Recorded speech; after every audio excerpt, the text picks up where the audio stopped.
Okay, so I just finished doing a bunch of live readings and I was super connected, especially right at the very end. I had several readings right at the end that were super amazing. Thanks, you guys, for letting me read for you. But I still feel like my channel's pretty open, so I'm gonna do a collective reading, and I don't know who this is for, but somebody definitely needs to hear this shit. All right, so this is what my guides have to say, and I don't know who this is for, but I feel like it's probably for the majority of us. Because with the amount of releasing energy that's been coming through, this makes a lot of sense. So the first card that came through for us was cleansing. This is a reminder that all that energy that we are currently learning to release is very purposeful in helping us to move forward in our lives, right? You can't move forward if you're holding on to something that ties you to the past. That's just how it works. Think of a hot air balloon. When a hot air balloon is trying to rise, if the sandbags are on the side, it can't go anywhere. So what we are doing with all this releasing that's been happening in the energy, we are releasing and cleansing a lot from our space, a lot. Doing this isn't always easy because sometimes it requires us to say goodbye to some habits or to some things that have brought us a lot of comfort over the last few years, but that aren't necessarily good for us. And a lot of these things, we know that they're not good for us and we do it anyway. As we are releasing all of this energy, it's very important to be mindful of where you have your focus. Law of attraction is very, very, very real. And the way law of attraction works is by bringing to you evidence of what you've put your focus on.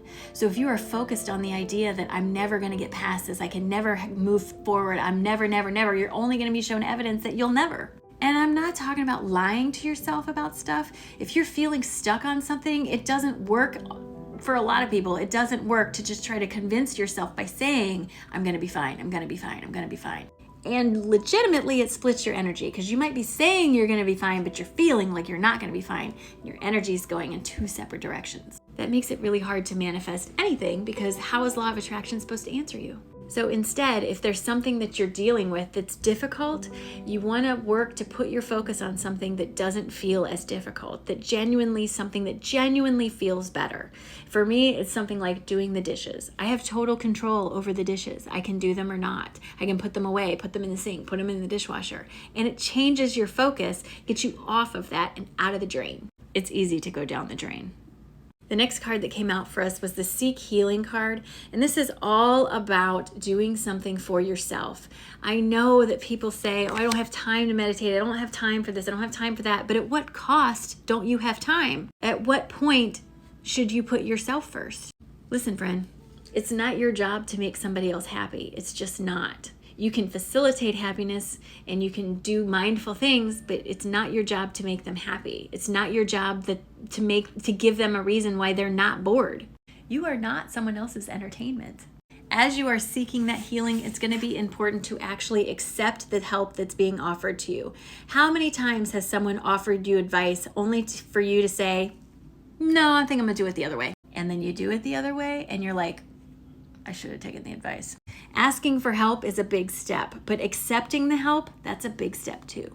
And for most of us, that's not a natural thing. We've been taught to just be self-sufficient, to not ask for help, but that's a fallacy. You got to ask for help. It becomes so much easier when the load is spread between more than one person, right? So especially moving forward into the holidays, be mindful. Don't spend all your energy on someone else and don't try to make someone else happy. It's not your job. It's just not. Be careful that what you are focused on is part of what's making you feel better, and know that releasing this energy is all purposeful in helping you to make space for new to come forward. You cannot move forward if you're tied to the past, friends. And you know what? It's a great night.